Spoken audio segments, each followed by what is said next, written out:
Bon, bienvenue. De me comprendre, n'hésitez pas à demander à votre voisine ou aux voisins si eux, ils veulent répéter ce que j'ai dit, ou demande à moi de me répéter. Je voulais plus de vous le temps de présente, etc. Pardonnez-moi pour cela. Alors aujourd'hui, je voudrais vous parler donc de la médiumnité. Qu'est-ce que c'est la médiumnité? Je peux parler 1 heure et demie, mais je préfère qu'il y ait une certaine interaction avec vous en tant que présent, si je peux poser des questions, si vous avez des choses qui sont pour vous, ou je ne veux pas encore éclairer. Vous n'attendez rien? Non.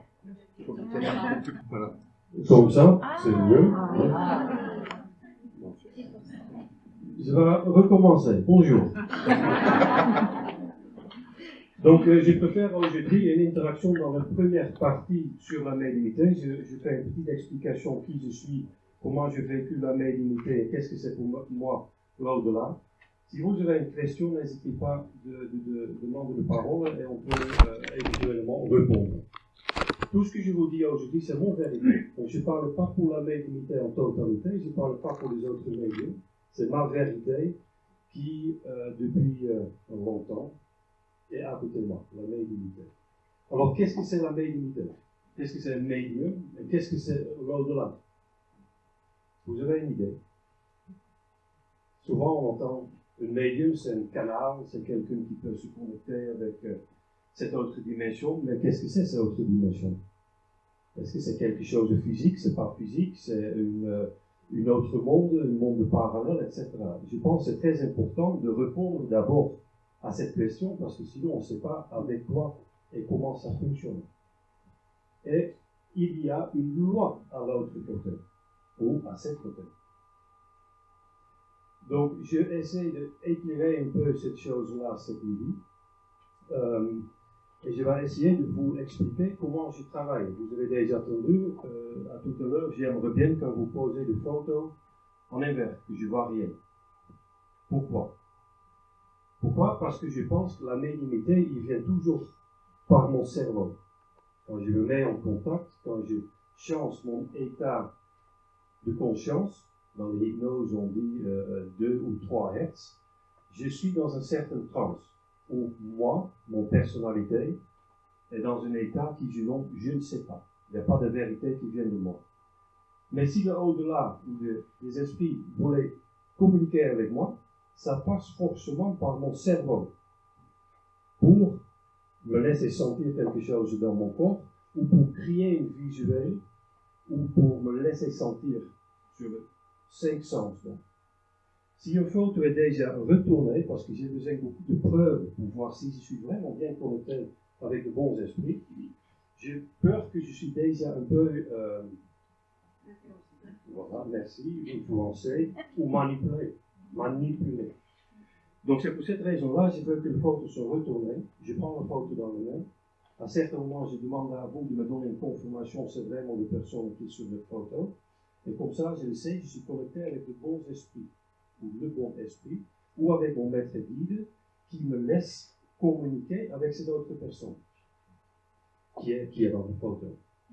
Mais sachez bien, nous, les êtres humains, n'avons pas le droit d'appeler des esprits. De temps en temps, ils ne sont pas là. De temps en temps, ils n'avaient pas le droit d'être ici parmi nous. Mais probablement par un intermédiaire comme mon esprit maître guide, on peut avoir quelques informations. Et maintenant, ça va être intéressant. Quel genre d'informations? Chez moi, dans mon médiumnité, il n'y a pas d'informations dans l'avenir, dans l'ego ou dans le matérialisme. C'est vraiment quelque chose qui peut vous aider de s'améliorer ou pour vous avancer ou comprendre qu'il y a une vie après la mort, c'est-à-dire le mort d'un corps. Donc, de petits signes et de pistes de cette autre dimension qui s'appelle donc l'au-delà. Mais qu'est-ce que c'est l'au-delà? Vous savez? Un processus qui interprénètre le flambeau. Pour moi, il est là. Partout. Mais je ne le vois pas. Ouais. Je pense que nous sommes des êtres incarnés dans un corps qui est limité de temps et d'espace. Pour une raison. Pour une raison, probablement, pour ne pas être encore attachés avec cette autre dimension. Et quand cet être est donc dans un corps, ben, on est bloqué. On est déjà bloqué avec ce corps, avec la façon comme on est, avec l'extérieur. Et puis, ça peut créer beaucoup de blocages dans de l'homme qui est là-dedans.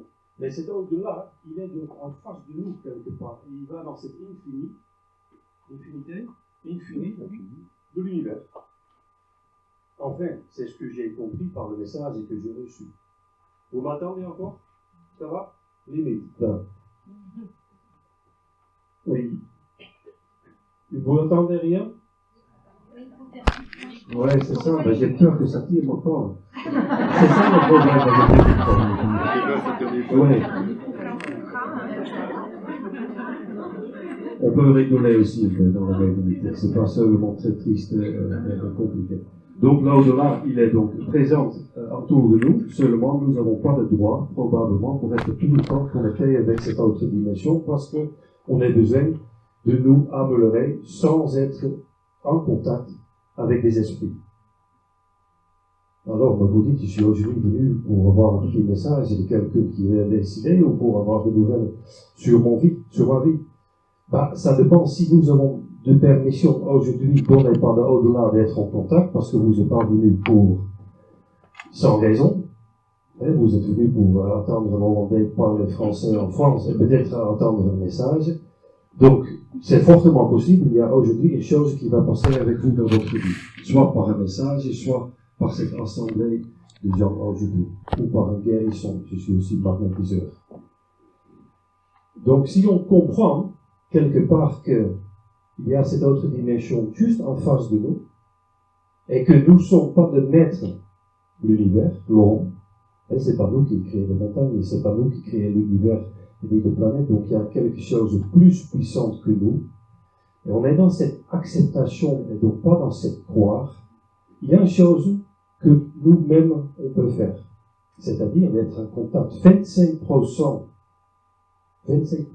du monde sont médiums, et peut-être 100% et des capacités aussi d'être médiums.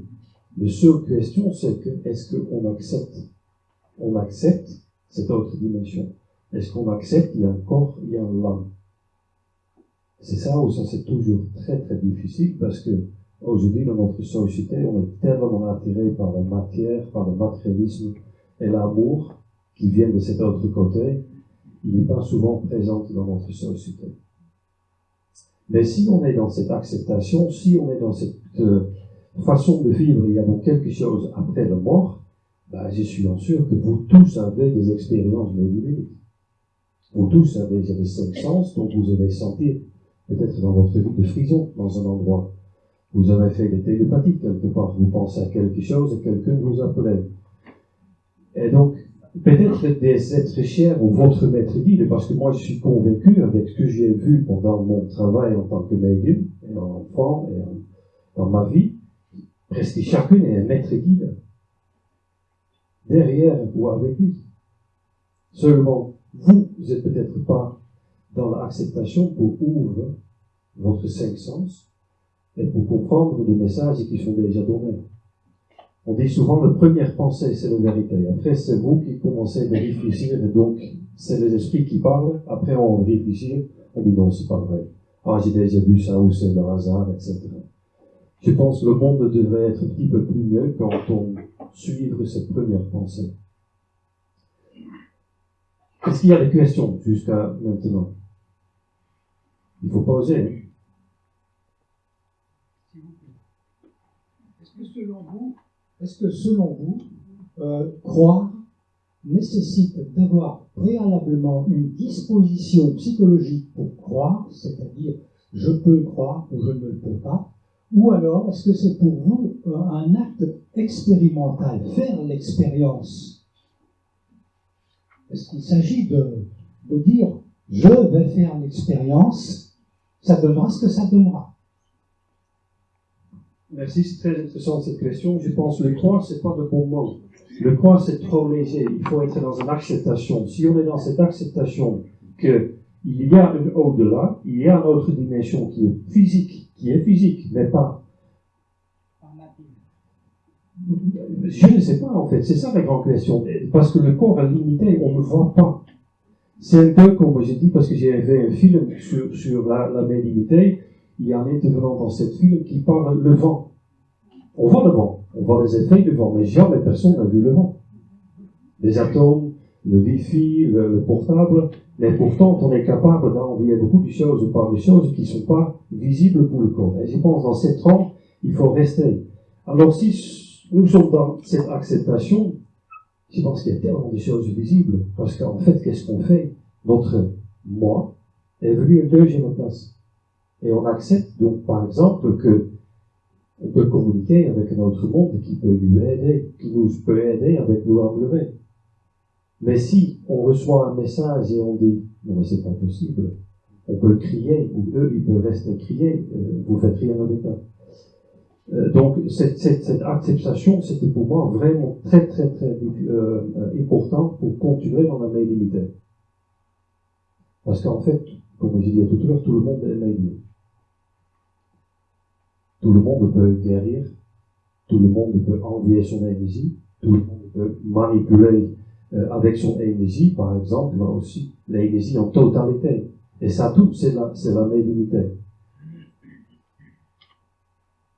Dans la médiumnité, il faut aussi bien comprendre, il y a à peu près 70 différentes façons de communiquer avec l'au-delà. Auto-écrit, voyance, avec de cinq sens, avec le magnétisme, avec le pendule, etc. Il y a à peu près 70, on est en train de nommer tout. Et chacun est en fait unique dans son façon que elle ou lui peut communiquer avec l'au-delà. La question c'est à quoi ça sert de communiquer avec l'au-delà? Pourquoi nous avons besoin d'eux pour avancer dans la vie? Est-ce que c'est par curiosité? Est-ce qu'on a envie d'attendre de nouvelles? Est-ce qu'on a tellement de questions? Est-ce qu'on veut savoir l'avenir, etc. Moi, je suis là relativement bizarre en France dedans. J'ai dit, le contact avec l'au-delà, ça sert à d'être 5 ou 6 choses. Première chose pour moi, c'est des enfants qui sont décédés. Qu'un parent qui reste trop long dans un deuil, on peut mettre en contact avec l'enfant pour le rassurer que tout va bien. Ça, c'est la première chose. Après, pour aider des gens qui perdent quelqu'un et le deuil il reste trop long. Et trop long, c'est plus d'un an. Et ça va influencer leur état psychologique. La police, la justice, pour résoudre des cas qui ne sont pas résolus encore, pour aider eux de donner des pistes, pour découvrir ou ouvrir un cas très important pour réparer aussi un lien avec quelqu'un qui est tué ou décédé ou par un meurtre. Quatrième chose, c'est pour retrouver des objets. Aussi, pour ça, on peut faire appel à la médiumnité. Et le soin des animaux, et la guérison par la médiumnité, le corps physique, et l'esprit, et la pensée, le cerveau. Toute autre chose dans la médiumnité, il faut toujours poser des questions. Est-ce que mon question va être répondue par un bon esprit? Parce que pense pas du tout que moment quelqu'un va passer de l'autre côté, qu'il est venu un ange. Adolf Hitler n'est pas venu un ange. Je peux vous rassurer. Si on mourit, on n'est pas un ange. Si on n'est pas respecté les lois de la nature, c'est très compliqué peut-être pour attendre aujourd'hui. Si on n'est pas respecté les lois de la nature, et je parle par exemple suicide, des guerres, c'est pas tout de suite très agréable à l'autre côté. Et à l'autre côté, pas tous les esprits avaient la permission de communiquer avec nous. Mais un maître guide, en tout médium ou en vous, avait peut-être une connexion avec l'autre pour partager des messages. Mais c'est pas du tout garanti que tous les êtres chers qui sont dans leur plan, dans leur nouvel endroit, peuvent venir chez nous pour parler. C'est pour moi absolument pas la vérité, et j'ai dit ça avec mon expérience. Je ne parle pas pour les autres médiums, bien sûr. Donc voilà, ça c'est pour moi une chose très importante qui peut éclairer aussi d'une certaine façon comment nous sommes dans cette médiumnité et à quoi ça sert. Parce qu'à la fin, pourquoi nous sommes venus, peut-être vous le 4e, le 5e, 6e fois sur terre. Je crois à la réincarnation parce que j'ai vu. Pourquoi? Pourquoi on était bien là-bas, dans notre sphère, on était dans un infini d'amour, on peut voyager ce qu'on veut, crier ce qu'on veut avec notre pensée. Pourquoi on est revenu ici? Pourquoi faire? Dans quoi? Dans quoi?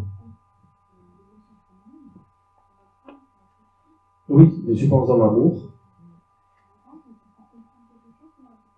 Oui. Moi, je pense que on est ici pour nous améliorer dans l'amour. D'être donc cette personne heureuse, qui est sans jugement, qui aime l'autre, qui aime elle-même, lui-même. Et pour être dans un état comme Jésus, Dalai Lama, Nelson Mandela, je ne sais pas si c'est pour moi des gens qui sont tellement réincarnés et dans une certaine sagesse que, je dis pas nous tous, mais on manque quand même encore un peu de patience, etc., etc. Oui, j'allais vous parler de cette conscience que j'appelle christique et qui... J'allais vous parler de cette conscience que l'on appelle christique, que j'appelle christique, parce qu'elle elle transcende, elle dépasse toute personnalité humaine où qu'elle soit sur Terre, et qu'elle n'appréhende que le soi de l'humain dans un amour inconditionnel. Est-ce que vous êtes d'accord avec cette assertion? J'ai presque peur de dire non. Je pense qu'on peut mettre le terme ce qu'on veut. La base principale, c'est, je pense, l'amour avec tous. Normalement, nous sommes venus sur Terre par un acte d'amour de parents. Mais je ne pense pas que 100% des enfants sont venus par Terre par un acte d'amour de parents. Il y a l'alcool, il y a l'envie de sexualité, et c'est très rare quand quelqu'un dit « je veux donner la maternité à un nouvel être humain ». On dit souvent « j'aime bien d'avoir des enfants ». Ça dépend. Ça dépend. Et donc, si on est venu par amour, je pense qu'on doit travailler dans l'amour. Et je pense que la grande partie du travail commence déjà avec des enfants. Parce que s'il y a 25% médiums, mais ils ne sont pas en courant, ça veut dire une grande partie de cette salle sont médiums, comme moi. Mais ils ne sont pas en courant. Pourquoi pas? Par éducation. Par une société qui n'accepte pas du tout cette médiumnité. J'ai posé cette question dans mon film à un docteur, à un médecin généraliste, à des gens dans les sciences, dans la psychiatrie, dans l'église. Il y a tellement de non-acceptation dans cette partie de le monde, de cette médiumnité. On est des fous. On est des charlatans, des escrocs. Peut-être une grande partie, oui. Peut-être oui. Je ne peux pas juger pour les autres, c'est possible. Peut-être on n'avait pas un ordre, on n'avait pas un certain règlement créé pour donner les preuves à vous qu'il y a une chose. Mais c'est très rare parce que profondément, nous sommes des êtres spirituels. Mais on est venu un peu plus dans la matière que dans la spiritualité. On n'a pas beaucoup de temps pour rester, découvrir dans nous-mêmes qui nous sommes, qu'est-ce qu'on fait sur Terre, c'est quoi mon but. Et malheureusement, ça commence donc déjà avec des enfants. Tous les enfants, quand on voit un enfant de 1 ou 2 ans, ils jouent avec des amis qui sont pas là. Ils parlent avec des autres. Et quelque part, on freine, et des enfants qui vont à l'école, des autres enfants, ils ne comprennent pas, il y a une société qui n'est pas du tout. Mais c'est ici parce qu'il y a des autres sociétés où on encourage les enfants, où il y a des autres éducations, parce qu'il y a des enfants qui avaient besoin d'une autre éducation, une autre façon de comprendre les choses. Et je parle pour les enfants qui sont donc médiums, c'est cette carte de salle, de 25%. Et quelque part, je pense qu'il y a ici aujourd'hui aussi des gens qui sont ou avaient des expériences médiumniques mais ne peuvent pas expliquer. Ne peuvent pas du tout expliquer, mais ça vient d'où? Est-ce que c'est mon conscience qui travaille? C'est mon fantaisie? Ou c'est vraiment en connexion avec une autre dimension? Et on peut en parler après avec nos amis, nos familles. Et le majorité du temps, non, malheureusement pas. Et c'est très bien qu'une association comme telle qu'ici, on peut être tous ensemble pour penser, travailler là-dedans. Et c'est important. Est-ce qu'il y a des gens dans le salle qui avaient donc cette peut-être cette capacité médiumnique, mais n'osez pas d'en parler.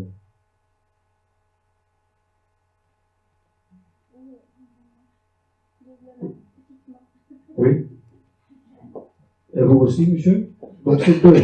C'est pas 25%, c'est pas vrai. Il y a des gens qui sont en train de mentir. C'est pas possible. Je trouve autre chose. Oui.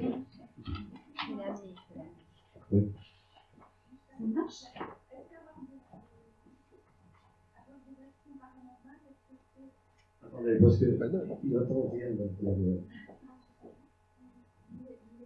Est-ce que le fait d'avoir des choses qui se passent, on peut dire paranormales, est-ce que c'est ça, quelque chose de la médiumnité, il se passe des choses qu'on ne comprend pas, Des choses qu'on ne peut pas expliquer. Une assiette qui tombe, une porte qui claque. Oui, ça dépend. Je vais peut-être d'abord pour donner une bonne réponse à cette question, diviser quelque chose. Il n'y a pas de mal, il n'y a pas de bien. Mais on parle souvent, au moins, en contact avec de bons esprits. Qui est un bon esprit et qui est donc pas un bon esprit? Si on n'est pas suivi le loi de nature, le loi de nature, c'est-à-dire, c'est très simple, il y a une date de départ et une date d'arrivée. Voilà. Très simple. C'est très simple en français. Si on ne respecte pas, on a besoin, à l'autre côté, de rester jusqu'à la date dans cet état. Ça veut dire qu'un désincarné, il reste connecté sur Terre. C'est pas bon, parce que c'est pas son place. Son place est là. Donc, si par exemple, quelqu'un a cette sensation, cette cinq sens ouverte, et je parle pas de l'hypersensibilité, c'est peut-être intéressant d'en parler tout à l'heure aussi, mais je parle vraiment de quelqu'un qui avait une capacité médiumnique, c'est-à-dire que, voilà, il peut attendre, voir des choses, guérir peut-être, et il n'est pas connecté avec le bon esprit, parce qu'il ne maîtrise pas bien sa médiumnité, ça peut être très perturbant. Pour moi, c'est très simple. Quand je suis connecté avec un esprit, ça vient d'amour. C'est pour ça que je ne peux pas donner l'avenir et j'attends pas l'avenir. Parce que l'avenir, c'est pas dans l'amour pour l'autre, c'est une manipulation ou une suggestion. Parce que jamais je le sais si cet avenir se fait par terre ou par mes mains. Et qui va communiquer. Et souvent, on voit quand les gens partageaient des messages, non pas des gens, souvent on voit quand on est donc un objet pour le au-delà, il n'y a pas d'amour dedans, c'est pas donné pas un bon sens, c'est pas du tout un bon esprit. Donc si ça se fait du bien à vous, cette activité paranormale qui passe autour de vous, ben c'est super, essayez de demander mais qui vous êtes, qu'est-ce que c'est le but, parce que probablement vous aurez besoin de faire quelque chose. Mais pensez pas tout de suite que tout le monde peut, cette 25%, commencer un cabinet de médiumnité, parce que je dois vous assurer, ça ne paye pas du tout bien. Donc c'est toujours un complément. À côté, un boulot ou à côté, une activité professionnelle.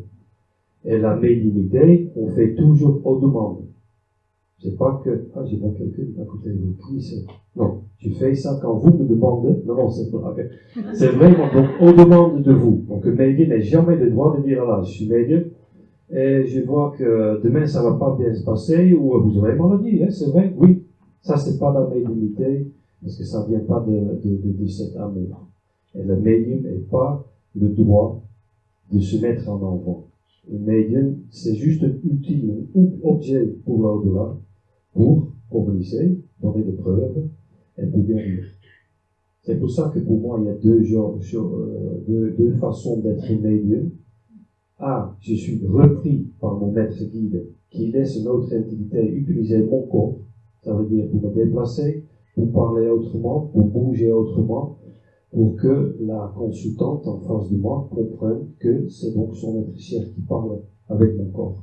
C'est bizarre de temps en temps. L'autre façon, c'est que je peux être connecté avec cet esprit, soit en direct, soit par mon maître guide, et je dois donc mettre mon conscience à zéro et je parle exactement ce que j'attends. Et je ne filtre pas. Seulement quand j'ai pas de preuve que je suis connecté avec un bon esprit. Parce qu'il y a des esprits qui sont connectés, qui peuvent prendre le masque de quelqu'un. C'est ça le danger. C'est clair encore? Oui? Oui. Vous voulez poser une question? Vous avez le micro. Juste une question, parce que voilà, j'ai arrivé quelque chose quand j'étais toute petite, quand j'ai raconté ça à ma maman, quand tu vas être arrivé, comme nous, je vais être arrivé, je sais que c'est pas dessus. Comment on fait justement pour avoir confiance, qu'on voit ce qu'on entend? Enfin, c'est bien ça, parce que pendant des années, on me dit non. Comment on fait pour répondre? Oui, donc je vais répéter pour les gens derrière dans la salle, comment on peut avoir vraiment le preuve que je suis médium. Et c'est pas mon conscience qui crée une fantaisie. C'est ça, en fait, votre question. On a tendance toujours à demander des preuves en plus. Oui, mais on peut pas demander de preuves. C'est pour cette raison que je veux absolument pas être manipulé par mon visuel. Ça, c'est déjà, vous avez 5 sens, faire une de ces 5 sens et voir si vous êtes capable, avec une photo, d'être en contact avec d'autres. C'est simple. Mais la grande partie, c'est dans cette acceptation. Les clés des secrets est ça. Si vous acceptez qu'il y a une autre dimension, mais vous avez des capacités, et vous avez trop de hasard entre guillemets, bah forcément, il y a quelque chose qui passe. Mais vous avez besoin d'enlever cette matière, cette société, et à la recherche dans vous-même, mais pourquoi j'ai ça? Et qu'est-ce que c'est mon but? Et souvent, on voit que des enfants médiums, vous, médiums, on est formé par une éducation, par une société, par des parents, et après, on avait beaucoup de peur et doute, parce qu'on n'est pas nourrir dans ce sens que vous êtes déjà un enfant avec les capacités médiumniques. Et là, c'est donc la grande difficulté. Mais si vous êtes venu plus tard, il faut enlever les doutes. Vous avez des doutes, vous avez des peurs. Il faut croire à vous-même et accepter qu'il y a quelque chose. C'est qui ouais. Il faut vraiment contre la bouche. Ouais. Vous n'avez pas de poids là, donc ça va. Moi, j'ai juste une question que je me pose depuis quelques temps. Est-ce que finalement le guide ce serait pas nos propres âmes, comme notre âme est ce qu'elle est venue faire sur Terre? C'est une question intéressante mais difficile aussi. Moi j'ai essayé de comprendre une chose, j'ai un corps, et dans ce corps il y a quelque chose. Ne me demande pas qu'est-ce qu'il y a dedans. Est-ce que c'est un petit grain, est-ce que c'est un petit boulet d'énergie, et je cherche pas non plus celle-là, et ça part. Et on dit ça depuis des siècles, c'est une lame. Je pense que cette lame est venue dans ce corps pour une raison.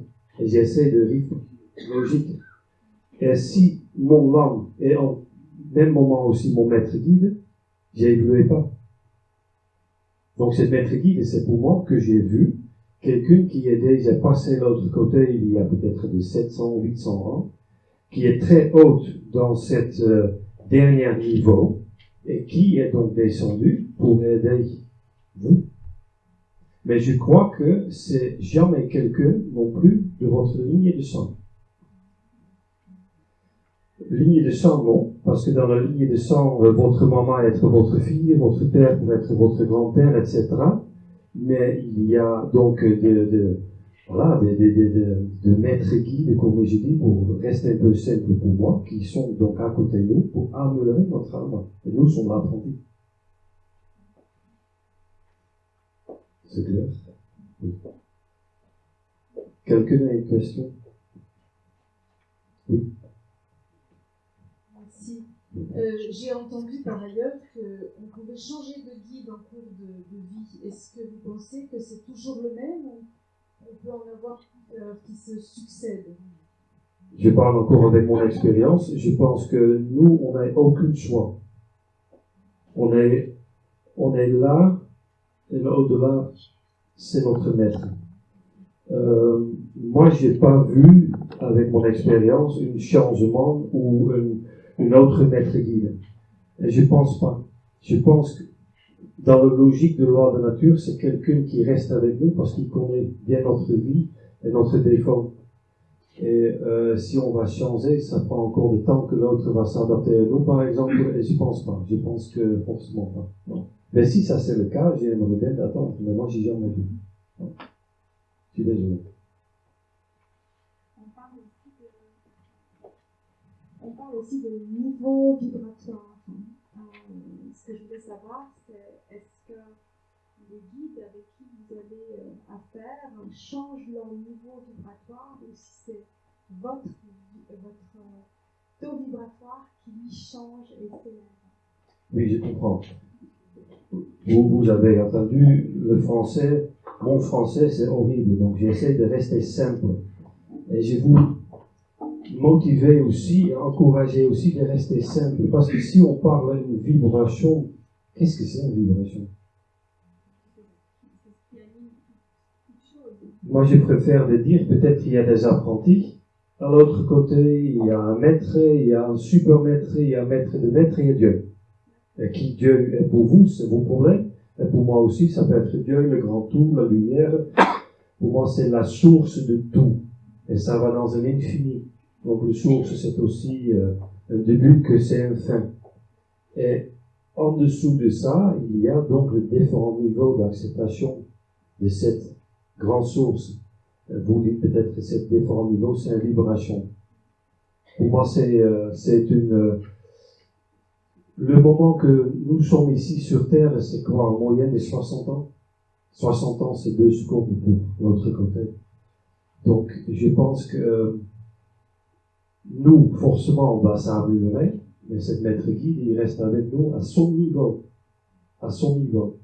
Mais c'est souvent le maître guide qui est à côté de nous, sont là déjà depuis le départ. Non, quand on est né, pardon. C'est le départ. L'essence, oui. Parce que je crois que tout est déjà prévu. Même quand on dit on est libre arbitre, je pense pas. On a un choix. Mais il y a beaucoup de choses prévues. Donc, oui, je le vois cette question aussi souvent, mais les gens ne sont pas du tout d'accord. Qui disent, mais j'ai un fils qui est invalide. C'est prévu ça? Ma fille est dans un coma. C'est prévu ça? Quelque part, c'est prévu ça.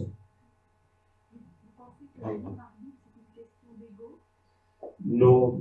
Je pense que le libre arbitre, c'est votre pensée, votre décision. On a parlé hier soir longtemps, le président et moi, tout ça. On n'était pas d'accord, heureusement. Mais qu'est-ce que c'est le libre arbitre? J'ai essayé d'être très simple. Il y a un cerveau, il y a 5 sens connectés avec ce cerveau. D'accord? Donc tout ce que je peux sentir, voir, attendre, et peut-être le 6e sens, l'énergie que je peux sentir et peux donner, sont connectés avec mon cerveau pour dans mon corps qu'il y passe quelque chose. D'accord? Alors qu'est-ce qui se passe? Je ne sens une odeur. Mon cerveau il dit c'est le pâte de bolognaise de mon cher frère. On va se régaler. Ça c'est simple. Maintenant, une question se propose à moi. Est-ce que tu veux changer le boulot? Ah, et là, je vais réfléchir. Et la connaissance de mon cerveau, c'est basé sur quoi? En fait, sur toute l'expérience que j'avais avant. Je suis reprogrammé par mes parents. Ah oui, quand tu fais ça, il faut faire ça, il faut de l'argent, il faut su, plan B, etc. Et là, on fait toujours de très grandes erreurs. Il ne faut pas réfléchir. Je pense à Jean-Jacques Charbonnet, Dr Jean-Jacques Charbonnet, qui dit, en plus je reprise, il faut prendre le vie comme vous êtes dans un bateau sur le mer Atlantique, et vous avez tellement de besoin d'arriver en Amérique. Et si ça c'est Amérique du Nord ou Amérique du Sud, tout est bien.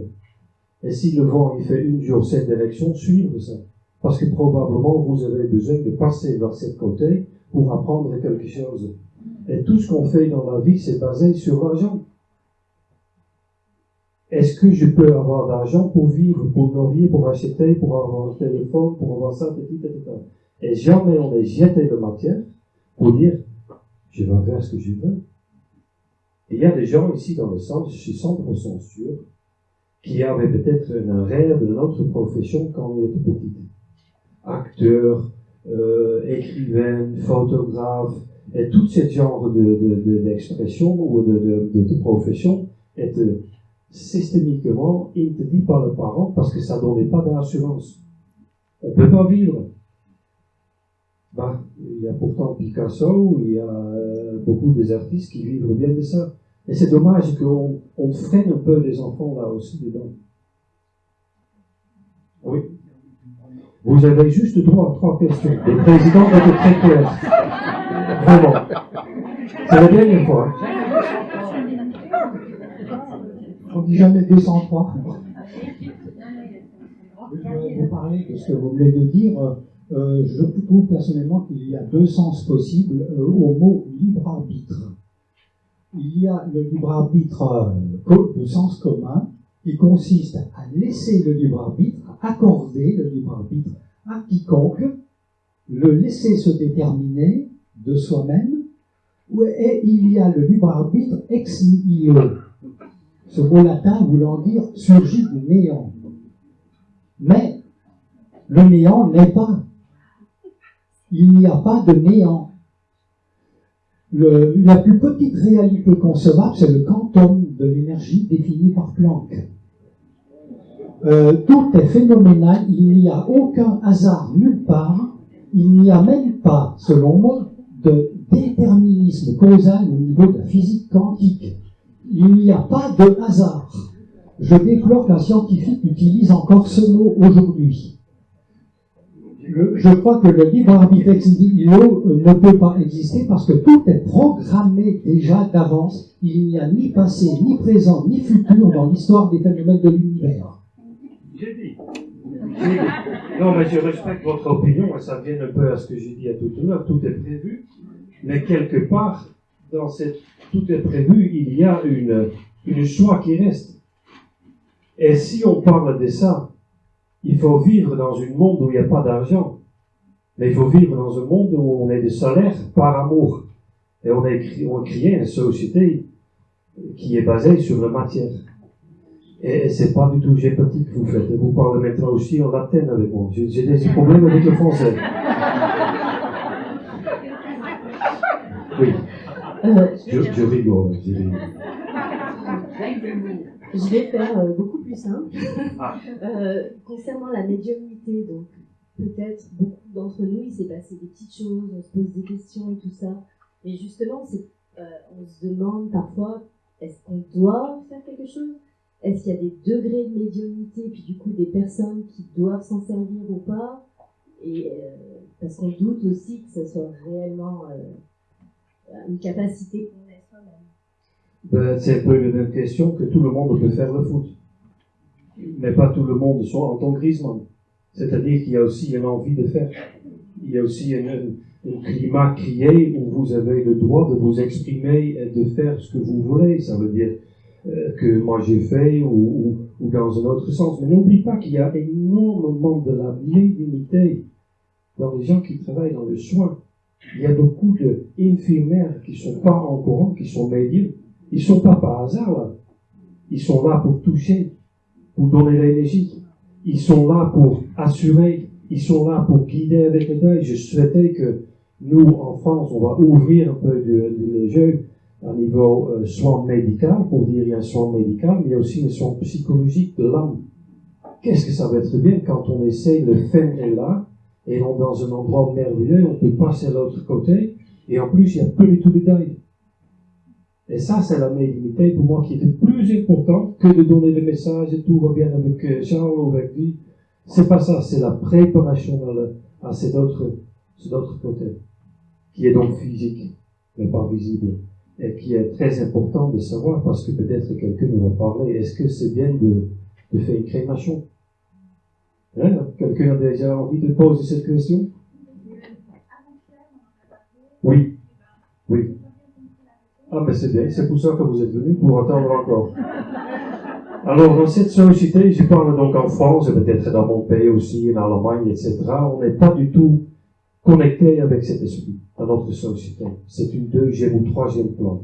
On vit pour la matière et on vit pour acheter. Pour être heureux, c'est déjà un très grand combat. Et donc, cette acceptation n'est pas du tout présente chez tout le monde. Et qu'est-ce qui se passe?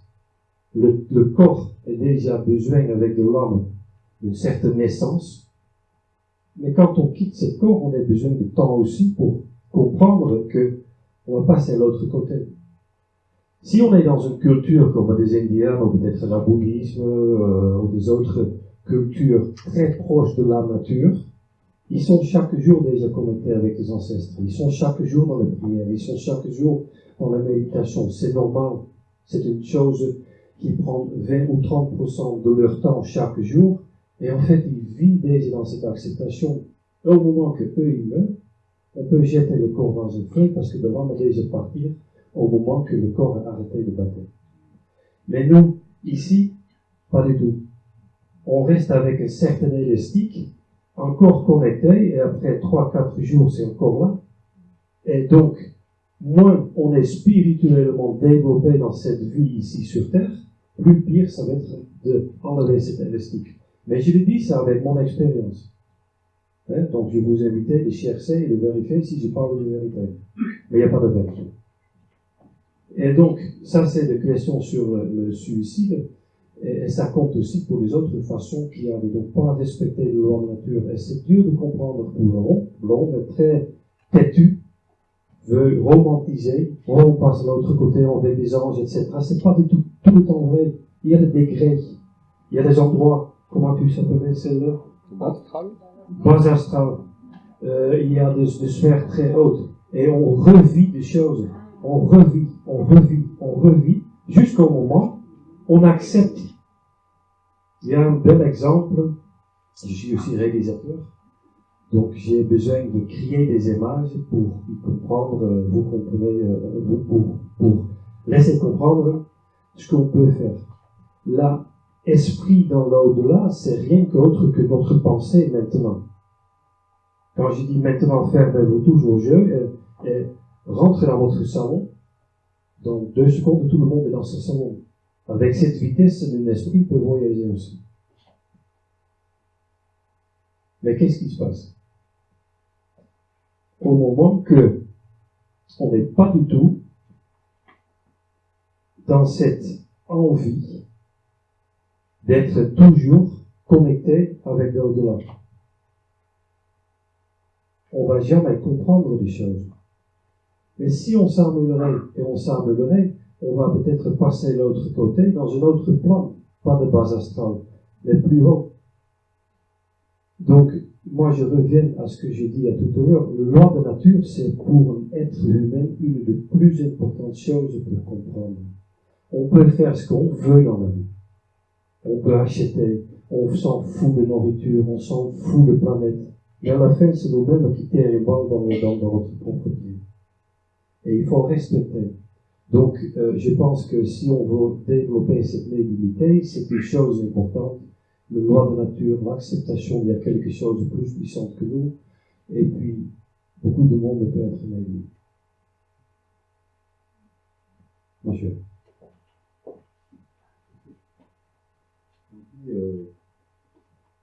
Quand on passe de l'autre côté, on ne devient pas un ange, voilà, évidemment. Et en fait, comment dire, par exemple, quelqu'un qui n'aurait pas respecté les lois de la nature, par exemple, le premier disciple de l'abbé Pierre, c'est quelqu'un qui avait tué. J'avais lu ça quelque part, et qui après, comme on lui a fait confiance, il a fait des choses magnifiques. Qu'est-ce qui se passe quand quelqu'un, au cours de cette vie incarnée, change complètement comme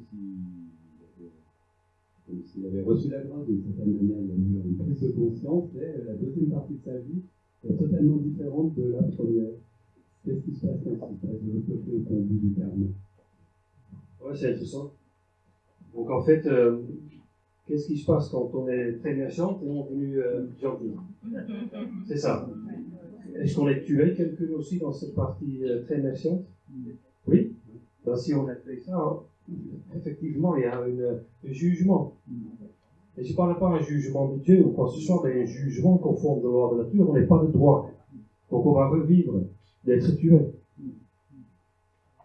Et même quand on s'ammulerait, c'est bien, mais c'est pas assez. Et je le sais, oui, mais quand on va dans l'église, on demande le pardon, est-ce que tout est bien là-bas? Maintenant, moi je crois pas, parce que c'est pas l'église ou l'homme qui peut vous pardonner, c'est l'autre côté. Le conscience à l'autre côté. Ça fait bien chaud, hein? Oui. Il y a encore des questions? Oui.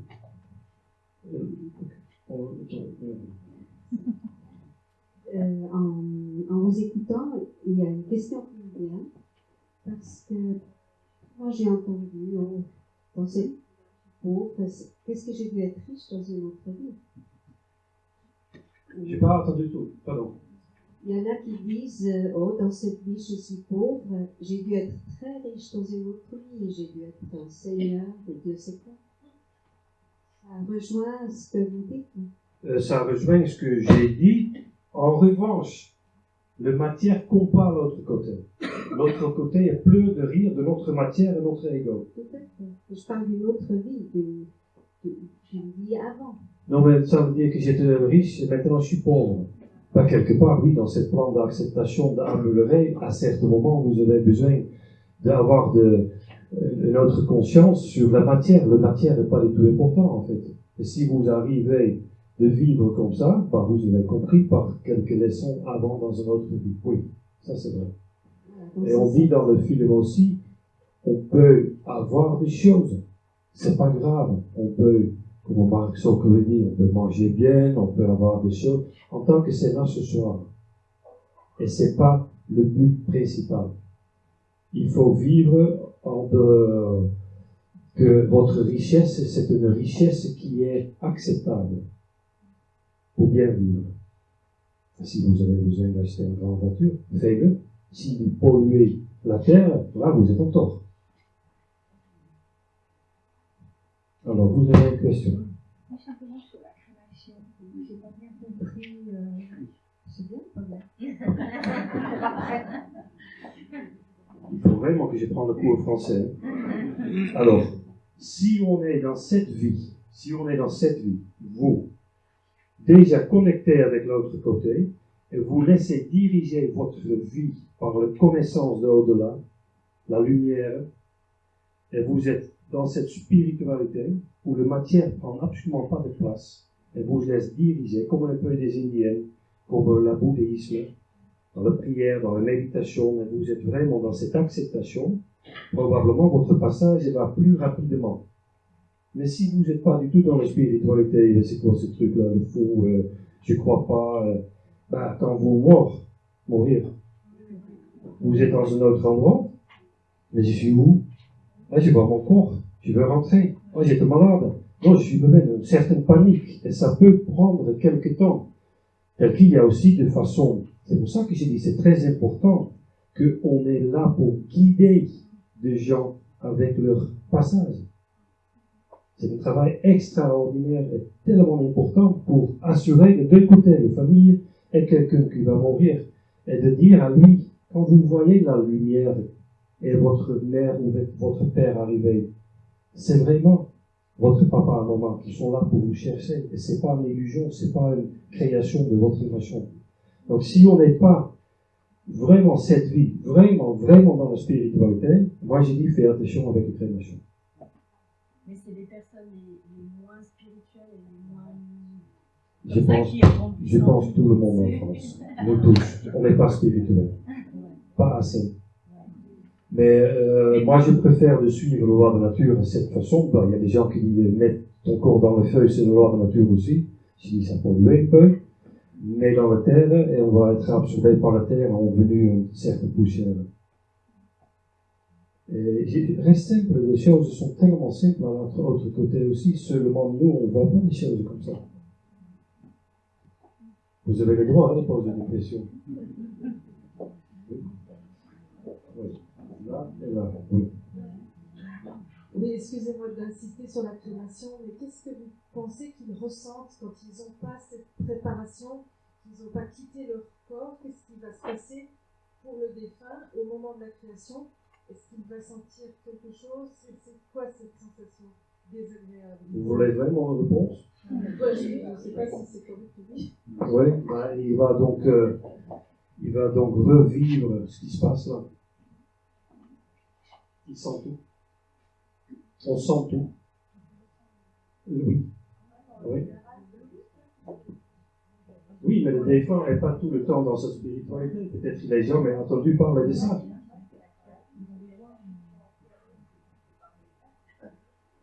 Non, c'est pas. D'abord, pour que le verre il rentre dans cette coffre, ça prend des années de temps. Mais c'est pas que mon vérité, ça va être votre vérité. Je parle avec l'expérience et le contact que j'ai sur cette matière. Donc, si vous avez une autre opinion dedans, je suis d'accord. Il n'y a pas de dualisme. Mais moi, je crois vraiment, j'accepte vraiment que il y a des femmes qui sont revenues avec cette histoire. Et le seul problème, c'est qu'on ne veut pas accepter, parce que c'est pas agréable à entendre. Je n'ai pas envie de vous dire cette chose-là, parce qu'il y a beaucoup de gens dans notre famille, et ma famille aussi. Moi, j'ai aussi quelqu'un dans ma famille qui se suicidait. Et pour savoir ce qu'il revit encore aujourd'hui, c'est horrible. Mais c'est là, la roulement de quelqu'un de sa vie. C'est la décision et tout est bien. Donc, même cette expérience pour cette défunt-là, ça, c'est bien pour son amélioration. Il ne va pas être brûlé et mourir, mais il va avoir des sensations, parce qu'il est encore connecté avec cet élastique à sa corps, qu'il est dedans. Et même quand on dit, exactement, et même quand son famille qui est venue de lui chercher, il dit non, c'est pas vrai, il est tellement têtu qu'il croit qu'il est dedans. Donc là, il va revivre des choses. Et c'est ça, mais en fait, c'est une illusion. Mais ils crient, ils sont en peur, oui, absolument. Ouais. Monsieur, on emprunte les lois de la nature. Je pense que si tu prends les légitimes défense et tout ça, les gens, les militaires, oui, qu'est-ce que vous pensez là-dessus? Est-ce qu'il y a un maire qui a envoyé son fils pour tuer quelqu'un? On fait, mais c'est pas dans la loi de la nature. C'est pas dans la loi de la nature, dans mon point de vue, de tuer quelqu'un. Pourquoi on fait des guerres? Parce que vous êtes juif et moi arabe? Parce que moi je veux cette terre? C'est quoi? Est-ce qu'on a fait une guerre avec une raison bien sur ce monde? Jamais. C'est un truc de fou là. Mais la légitime défense, par exemple. Quoi? Je pense toujours à l'histoire de Jésus. C'est très simple pour moi. Pour moi, je ne suis pas catholique, je ne suis pas religieux, mais dans la acceptation qu'on est ici pour améliorer, peut-être on a besoin aussi d'être tué. C'est bizarre. Mais on vit dans une terre avec un niveau astral très bas. Vous pensez, c'est une... De temps en temps, je pense à l'enfer ici. Je ne suis pas pessimiste. Mais qu'est-ce qui se passe dans notre société aujourd'hui avec la terre? Est-ce qu'il y a de respect, il y a d'amour, il y a de fraternité? On est trois mots en France. Je ne vois jamais.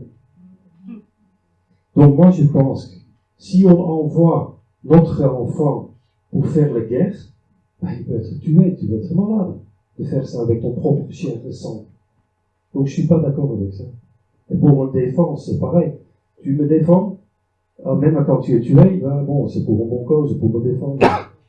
Il faut laisser faire. Et pardonner l'exemple, peut-être on peut créer une autre énergie terrestre.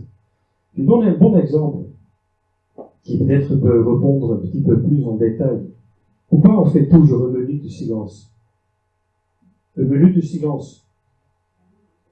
Pourquoi on fait de la marche blanche? Pourquoi on ne fait pas avant une pensée collective, une méditation, pour qu'il y ait plus de paix sur terre? Pourquoi on n'est pas dans le grégori? Pourquoi on n'est pas dans cette façon de vivre? Et ça, c'est le problème aujourd'hui. Pardon? Pardon? Non, j'ai pas peur.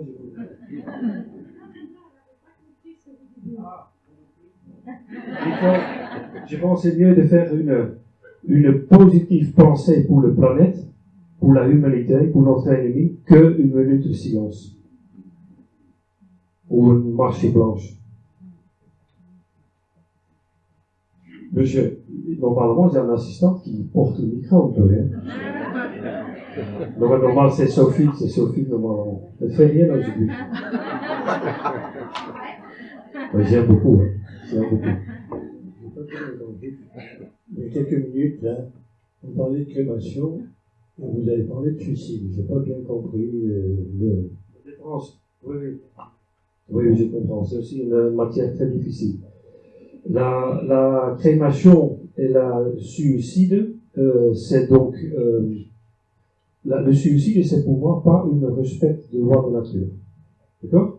Et la crémation, ici, dans cette partie de le monde où on n'est pas du tout dans cette spiritualité, ça peut poser des problèmes, car le l'âme a besoin un petit peu plus de temps pour se déconnecter avec cette matière. Donc, si on fait une crémation, ça peut être un petit peu trop tôt. Vous avez compris? Oui? Okay. Mais c'est pas grave non plus. Je dis seulement, fais attention. C'est un choix. Oui, c'est le choix de quelqu'un de fait, mais j'aime bien de dire que si vous prenez cette choix, attention, hein. Reviens pas après chez moi et dis, mais pourquoi tu m'as pas dit ça? Ça arrive beaucoup, hein, qui sont en colère avec nous.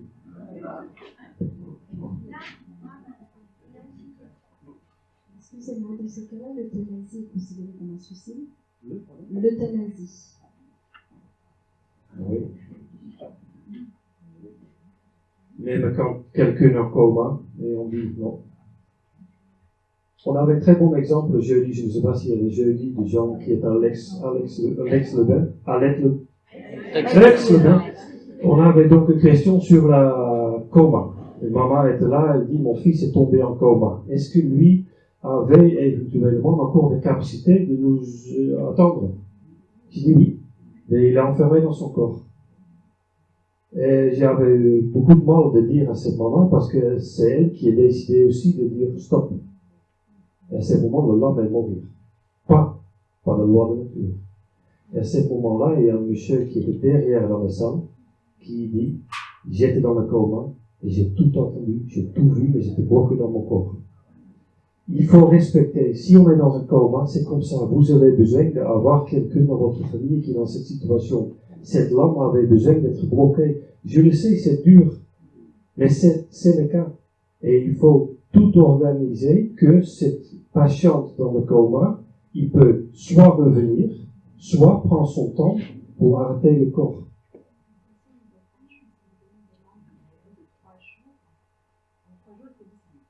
Oui, mais ça, c'est la loi de Rome. Ça, c'est la loi de Rome. Je vous donne un exemple.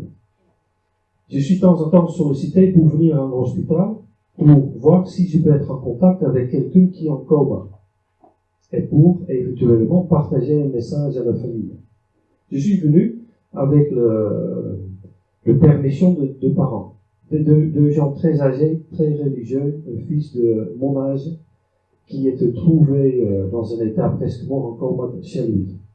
Dans l'hôpital, il était dans une chaise, comme ça, télévision sur M6, une chambre horrible, pas d'amour, et cet garçon, il était déjà comme ça, 3 mois. Je suis venu, je commençais à lui parler, ça durait 30 minutes, sa mère a dit, j'ai jamais vu une amélioration dans 30 minutes. Il a bougé, il a fait son œil comme ça, il me tirait comme ça dans la main. Je parlais, je répétais ce que j'ai entendu dans ma tête. 30 minutes après, sa sœur y rentre. Il dit, qu'est-ce que tu fais là? C'est une infirmière. Sa maman, elle dit, le maman aussi de cette fille, on est là pour voir si on peut améliorer. Qu'est-ce que j'ai dit à ses parents? Éteindre la télévision, mais une autre musique classique, mais un livre avant lui, lire avec lui, donner un stylo, donner des choses pour qu'il ait envie de bouger. Aujourd'hui, dans notre système de soins en France, on dit on est le meilleur du monde, on manque beaucoup d'intelligence dans cette partie de conscience élevante. Et c'est ça le problème, et je le sais, c'est dur parce qu'on doit décider dans 3 jours. Donc on a toutes les capacités, si on veut, de changer le système, mais en collectif. Et peut-être avec notre pensée, avec concentration, avec souhaiter notre genre de société. Mais quelqu'un qui est maintenu en vie alors qu'il y a 100 ans, il serait mort, qui est maintenu par des machines. Oui, c'est des machines, ça c'est autre chose. Une patiente qui est en coma, il est quelque part maintenu par machine, je suis d'accord, mais c'est autre chose. Hein. Cet garçon est trouvé en coma chez lui, il n'avait pas de machine. Après, on va nourrir, on va garder en vie, peut-être pas bien, peut-être on doit laisser le corps aussi mourir. Mais la question c'est comment? Et est-ce qu'on avait des chances? Parce que si on parle comme ça, 30% n'étaient pas présents, je dis. Combien de gens avaient une aide à arrêt cardiaque qui sont revenus de mort? Parce que donc, je le sais, mais il faut jamais dire, ok, je veux continuer ma vie, c'est difficile, on tire le câble, on continue. Non, c'est votre destin. Juste, en fait, on a parlé à un moment donné de suicide et à un autre moment de libre arbitre. Et la question qui me vient, c'est le suicide fait partie du libre arbitre ou pas? Oui, c'est lui qui décide d'arrêter et de prendre cette choix. C'est son propre conscience, donc son libre arbitre, son cerveau. La seule question qu'on peut poser, est-ce qu'il n'était pas capable dans sa vie, avec un autre traitement, sans médicaments, avec un autre genre de psychiatrie, est-ce qu'on ne peut pas résoudre ces problèmes? Est-ce qu'on n'avait pas de... Donc il ne fait pas cet acte. Oui, mais vous disiez tout à l'heure que le libre arbitre n'existe pas. Non.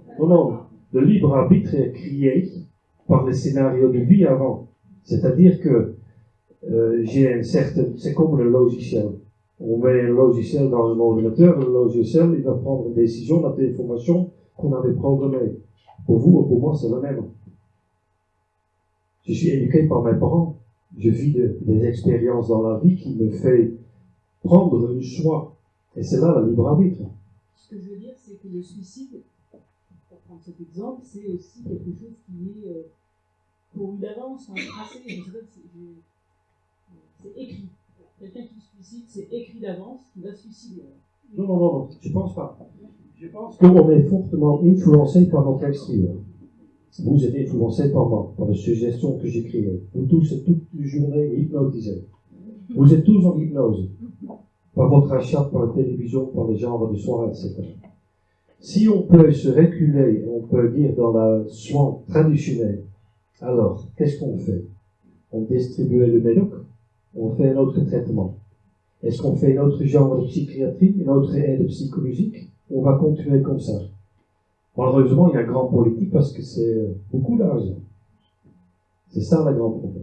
Beaucoup de choses, beaucoup de maladies dépressives, beaucoup de gens qui sont bipolaires. Ils ne sont pas maladies dépressives, bipolaires ou schizophrènes. Ils sont peut-être hypersensibles. Ils sont peut-être médiums. Ils sont en conflit avec leur-même et avec leur environnement. Et je l'ai connu, la même situation. La seule chose que, pour nous qui reste à faire, c'est de nous détacher avec ça. De nous détacher avec tout ce qui est passé. Et de dire, c'est son choix, c'est son libre arbitre, il va vécu d'une autre façon là-bas. Nous, on va continuer. Donc aussi, vous avez besoin de couper cet élastique. Pour avancer. Et j'essaie parce que j'avais quelques très proches qui se suicidaient aussi. Oui. 3 fois, maximum. Moi, je reviens sur l'euthanasie. Est-ce que ça vaut pareil pour les animaux? Un animal en fin de vie qui souffre. Est-ce qu'il est dit je souffre? Non, mais bon, on le voit. Oui, mais pourquoi il est venu comme ça dans cet état? Il y a tellement de choses besoin dans cette décision. Est-ce que c'est pas notre manipulation? Est-ce qu'il a fait quelque chose de nous? Est-ce que c'est nous qui est blessé? Ou est-ce que c'est un animal sauvage qui non, c'est mon chat. Votre chat qui souffre? J'ai pris la décision, je culpabilise, mais je en ai la semaine dernière chez vous. Je ne peux pas répondre. Non, je ne peux pas répondre. Je ne suis pas en contact avec des animaux pour comprendre si leur âme est dans cette même... je ne sais pas. Je ne sais pas. Je ne sais pas vraiment. La question, il va plus loin, en fait, que ça, parce qu'on parle de moment parce que de là, maintenant. on parle qu'on ne peut pas mettre la fin de la vie à l'être humain. Je veux savoir si vous pensez la même chose par Pour tout. rapport aux Pour moi, c'est animaux. pour tout. C'est pour la nature, c'est pour les animaux, c'est pour tout. Pour vous, c'est contre nature d'éviter de faire souffrir un animal. Je ne sais pas si ça c'est vraiment le choix que vous me proposez là, parce que la question c'est est-ce que cet animal, là c'est une discussion qui va très loin, avait le droit de vivre avec nous dans cette circonstance, pour nous faire plaisir. Je ne sais pas si ça c'est dans le droit de nature, mais ça va. Je ne veux pas rentrer dans ces détails. Ça c'est un choix à vous-même. Parce qu'on peut aller plus loin avec les viandes qu'on mange, avec les animaux, avec ça. C'est à vous tous. Dans le droit de nature, je pense qu'il y a des autres règles.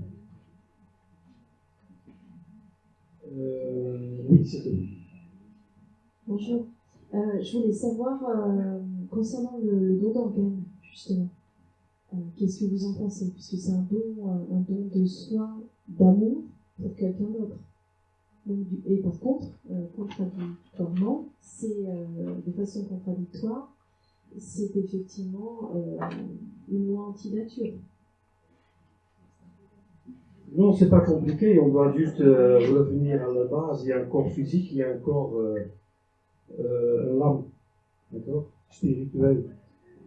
Si on avance dans cette amélioration d'amour, on peut sauver une vie, c'est une décision de nous. Et c'est après de vous de dire c'est bon ou pas bon. C'est pas à moi. Moi, je pense que ça peut aider parce qu'on est très attaché à cette personne et c'est peut-être bien de faire quelque chose pour l'humanité. Mais est-ce que la question, c'est pas avant? Est-ce que tout l'homme avait le droit d'être ici? Mais je ne veux pas rentrer dans ce débat. Ça va trop loin. Ça va vraiment trop loin. Et je veux vraiment rester ici dans l'acceptation qu'il y a quelque chose à l'autre côté. Ça a besoin d'un contact vous-même avec cette autre dimension et de réfléchir et aussi d'accepter cette loi de nature que je vous parlais. C'est peut-être même pas votre vérité. Ça dépend de votre évaluation terrestre aussi. Et on est tous différents, on est tous belles et beaux et magnifiques. Et tout est bien.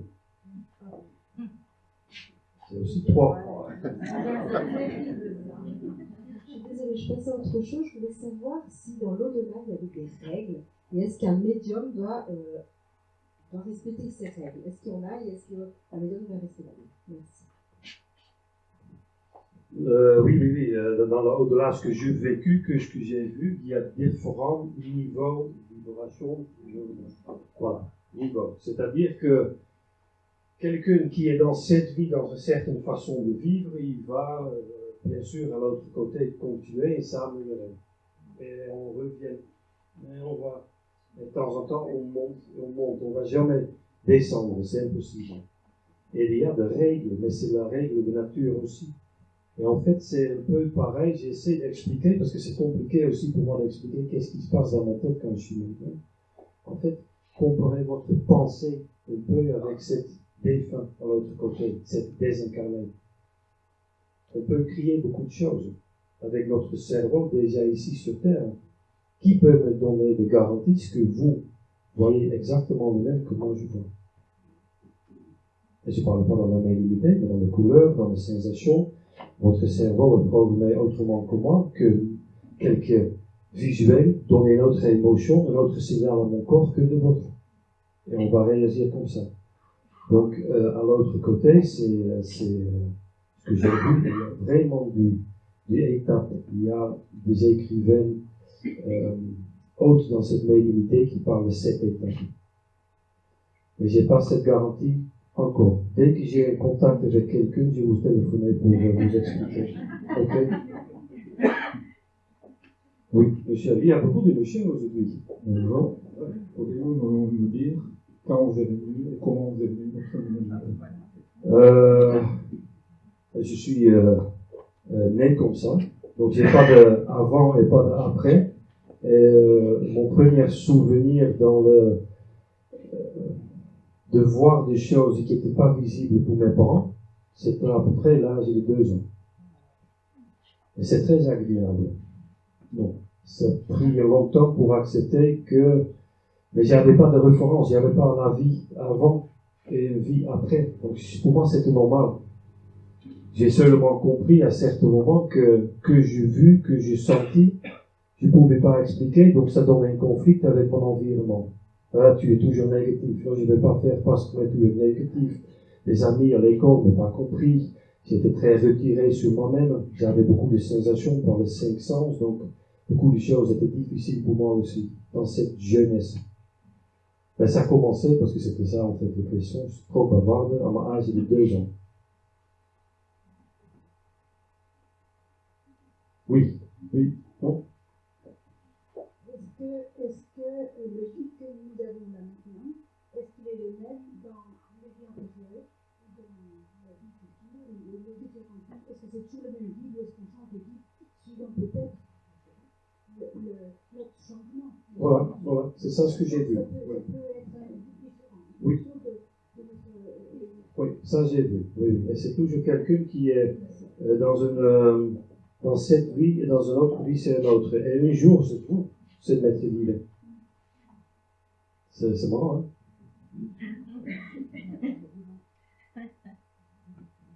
Bon.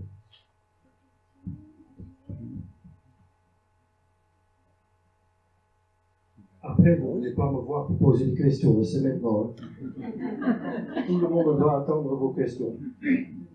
Non? Ok. Bon.